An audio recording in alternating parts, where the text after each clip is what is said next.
Look at the last grocery receipt sitting in your kitchen drawer. Whatever that total was, it is the lowest that number will be for a long time. Not because of inflation you already know about, because of a narrow stretch of water on the other side of the planet that most people in this country cannot find on a map, the Strait of Hormuz, a channel barely 20 miles wide at its tightest point. Roughly 1/5 of the world's oil moves through it every single day.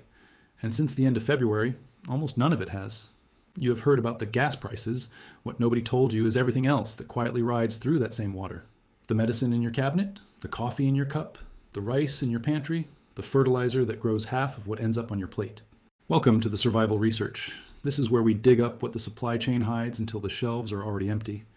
If that is the kind of truth you want before everyone else, subscribe and hit the bell. Right now there's a window. The prices have not fully caught up yet. The shelves are not empty yet. The word the experts keep using is buffer. The country is running on buffer. And a buffer is just a clock counting down where nobody can see the numbers. So here is what I am going to do. I'm going to walk you through 12 imported goods that depend on that water.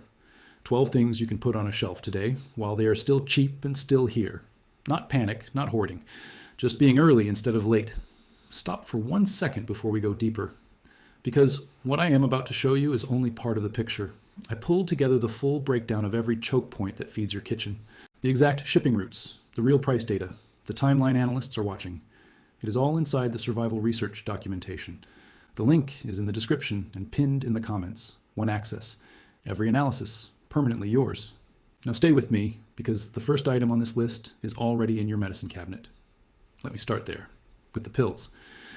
Nearly half of every generic prescription filled in this country begins its life in a factory in India. That factory runs on petroleum pumped from the Gulf and shipped through Hormuz. The oil becomes a chemical called phenol. The phenol becomes the active ingredient in your everyday pain reliever. Still here? Then you already understand something most people refuse to see. The crisis does not announce itself. It arrives as a slightly higher price than another. The full analysis of which goods are most exposed is in the documentation, linked in the description. Now let me finish this one. That is the real path your headache tablet takes before it reaches the shelf. Acetaminophen, ibuprofen, the cheapest, most ordinary bottles in the store. They are still on the shelf today. The supply chain that puts them there is already breaking. So item 1 is simple. A few extra bottles of generic pain relief. Now let me keep going. Because item 2 lives in those same factories. The maintenance medicines. The ones people take every single day and never think about. Pills for blood pressure. For diabetes. For cholesterol. The common antibiotics. Distributors keep about 30 to 60 days of these on hand. That is the entire safety net. If you depend on a daily prescription, talk to your doctor about a longer refill now, not because the pharmacy is empty, because it is the smart move while it is not. Item 3 is the one nobody expects. Coffee. It does not come from the Gulf, but every bean that crosses an ocean now pays a war premium. Insurance on ships near that strait has jumped by more than 1,000%. That cost does not vanish. It lands in your morning cup. Coffee stores for months when it is sealed and kept cool, so a few extra bags is just math. Item 4 is rice, the most imported staple grain on Earth. It moves on the same ships, through the same insurance markets, under the same pressure. Sealed and dry, rice lasts for years.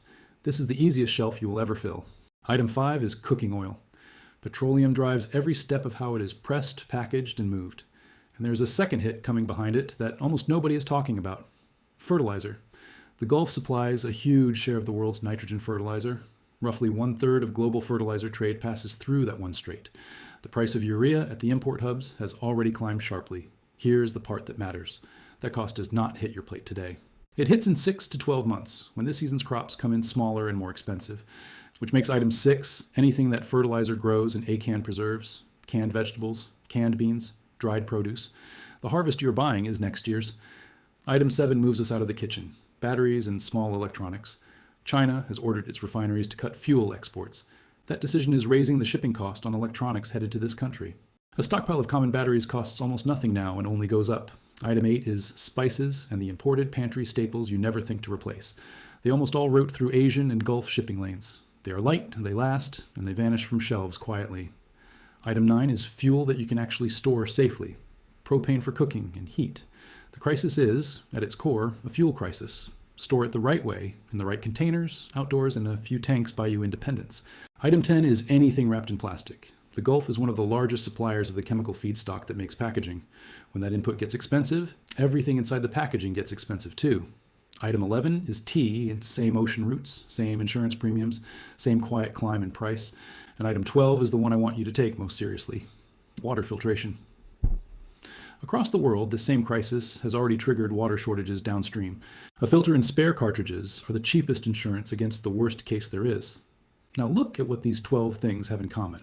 Not one of them is exotic. Not one of them is hard to find today. That is exactly the trap. The supply chain does not fail all at once. It fails item by item, price by price. And the system has no incentive to warn you, because your panic in 6 months is its profit. Let me be honest with you about exactly what this is, and just as importantly, what it is not. This is not a prediction that the shelves go empty next week. Every serious source says this country is running on a real buffer right now. The medicines are stocked, the grocery store is full. What I am telling you is that buffer is the window, and windows close. The people who came out of the last few supply shocks fine were not the ones who panicked. They were the ones who were calm and early and done before the rush started.